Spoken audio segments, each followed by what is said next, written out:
ថាសល់ថ្នាំលាបតិចទុកលាបបង្គន់ក៏ទៅទិញប្រដាប់លាបវាមានតូចស្អាតក៏ប្រាប់អ្នកលក់ថាយកពីរមកព្រោះកូនខ្ញុំតាឃើញគាត់ជួយហើយចឹងកុំឲ្យដណ្ដើមគ្នាក៏ទិញពីរមកកុំឲ្យមានរឿងមែនដូចឃើញចឹងគាត់បានមួយម្នាក់គាត់លាបរហូតមិនឲ្យខ្ញុំលាបដែរសោះអន់ចិត្តតិចអីហឺ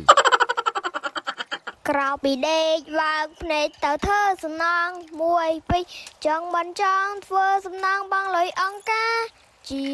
ប្រចាំបើកបានប្រាក់250ចាំសល់កាលណាចាំសល់យើងផឹក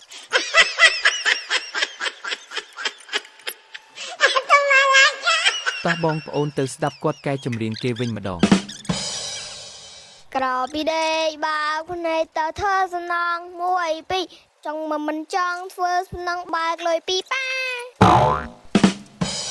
ជាប្រចាំបើកបានប្រាក់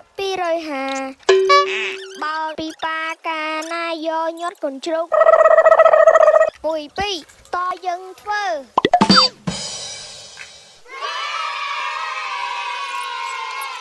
តែពេលគាត់លាបហើយលុយទៀតហើយបងប្អូនជំពាក់គាត់រហូត